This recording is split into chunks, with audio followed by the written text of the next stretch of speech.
where people try and account for the difference between teams where the members compete with each other and teams where the members collaborate with each other. They sort of typically would describe teams where people compete with each other as ones where there are power struggles, there's a lack of resources, there's unclear structures, poor remuneration, there's some who feel closer to the leader, that there's an aggressive working environment, that there's cost reductions and resistance to change, hidden agendas, and the showing off of status.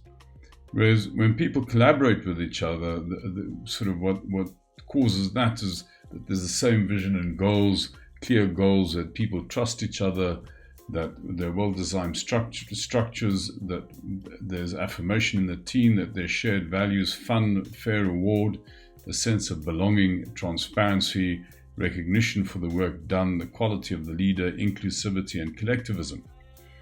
Now, if one considers the difference between context-dependent variables or the variables that are concerned with the individual's choice, it's quite intriguing that by far most of these variables are actually context-dependent, which presents us with a bit of a problem.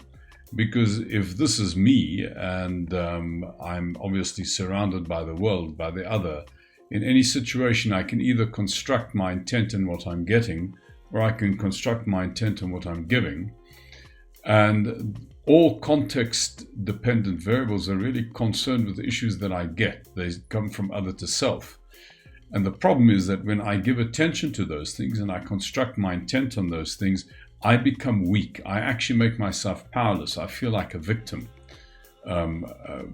Because if I construct my intent on the basis of what I want from somebody else, that person's ability to withhold what I want gives them power over me. It is only when I shift my intent from what I'm getting to what I'm giving that I now construct my intent on what I have power over, and I therefore become powerful.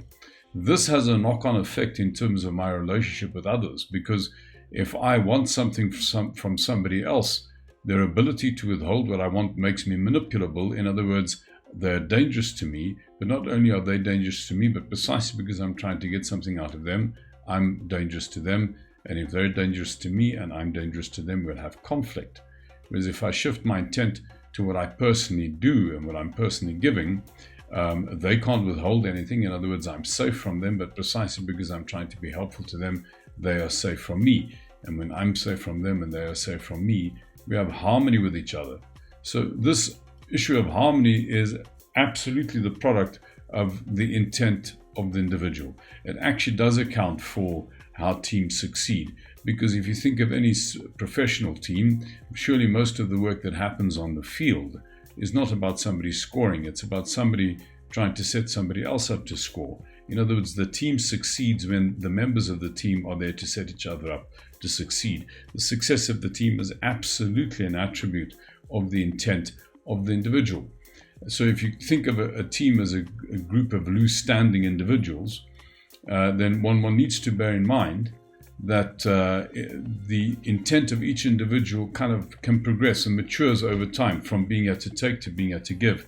And that absolutely has an impact on what the individual kind of makes significant, and therefore the degree to which this group of people actually operate as a team rather than just as a group of freestanding individuals. So if you consider sort of two movements here, there's the degree to which the individual operates less and less as an individual and more as a member of a team, and then simultaneously the effect on the group is that the group operates less and less as a group of freestanding individuals and more as a connected team of individuals. So if you consider the effect of the maturation of the individuals concerned, then as individuals mature, so the connectivity between the individuals in the group gets stronger and stronger.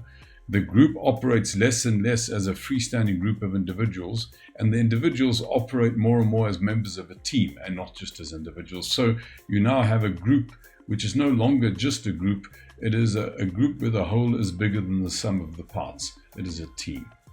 This intent to give of each individual is really expressed in the following. If you ask people to describe, their ideal team member, the first thing I'd say is somebody who would be approachable, supportive, cares for you as an individual, a team member that has your back, won't throw you under the bus, listen to you when you have a concern, is genuine and authentic with you, is kind, has empathy, is trustworthy and respects you. This person is fundamentally generous, and that generosity is really expressed in a kindness of demeanor.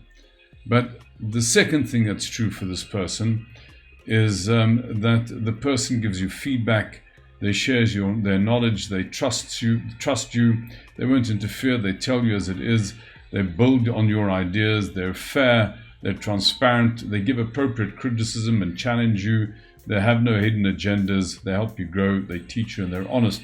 In essence, this person has the courage to be fundamentally honest with you. So this doesn't suggest that the context has no influence on a successful team, but it is really what the individual brings to the party, the kindness and the courage of the individual, which is you as the individual in the group. That is the fundamental variable that accounts for the success of the team.